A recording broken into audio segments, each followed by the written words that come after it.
राधे कृष्ण दोस्तों। एक बार एक महात्मा थे, उनसे राजा मिले। तो राजा ने महात्मा से कहा कि हमने बहुत प्रयास किया, फिर भी संसार हम नहीं छोड़ पा रहे हैं। तब महात्मा ने राजा से जवाब में कहा, आओ थोड़ा घूम के आते हैं।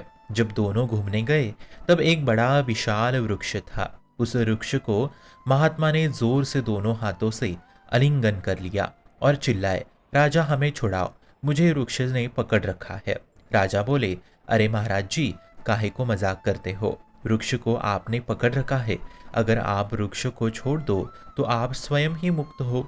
तब महात्मा राजा से बोले, बेटा ठीक इसी प्रकार इस संसार के जड़ तुम्हें बांध नहीं सकते। तुमने अपने आप को ही इस संसार को स्वीकार कर रखा है। तो मित्रों, इस कहानी से हमें ये पता चलता है कि वस्तुतः हम ही इस संसार में भोक्ता बन के बैठते हैं, इसलिए इस संसार से हम बंधे हुए हैं। वो चाह, वो विमुक्षता, वो व्याकुलता संसार से छूटने की वो सत्संग से आती है। इसलिए हमें संसार से छूटने के लिए अधिक समय सत्संग में व्यतीत करना चाहिए। और सत्संग से ऐसे भाव आने लगते हैं कि मैं कोई भोक्ता नहीं हूँ, मैं अपने आप संसार से मुक्त हो सकता हूँ, ऐसी भावना आने लगती है। फिर कुछ समय पश्चात आप निश्चित ही इस संसार के बंधन से छूटते चले जाएंगे। आप स्वयं संसार से बंधे हुए हैं, इसलिए आपको स्वयं ही मुक्त होना पड़ेगा। किसी अन्य संसार ने आपको पकड़ नहीं रखा है, बल्कि आपने संसार को पकड़ के रखा है।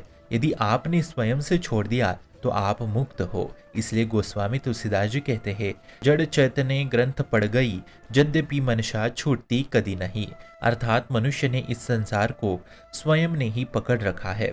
यद्यपि अगर मनुष्य ने खुद ने इस संसार से छोड़ दिया तो वो संसार के बंधन से अपने आप मुक्त होता चला जाता है।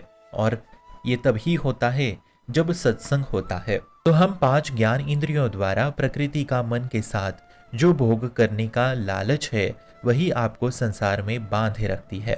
भोगों की इच्छा ही बंधन है, और इन इच्छाओं से रहित होना, यही निष्कामता संसार बंधन की मुक्तता है। मतलब आपको पूर्णता इच्छाहीन होना पड़ेगा। इस बंधन से छूटने के लिए उसके लिए सत्संग ही एकमात्र उपाय है। इसलिए पूर्णता इच्छा से मुक्त हो जाओ, इच्छाहीन हो जाओ और निरंतर सत्संग सुनो, तो आप संसार से पूर्णता धीरे धीरे मुक्त होते चले जाओगे। शुभम भवतु कल्याणमोस्तु।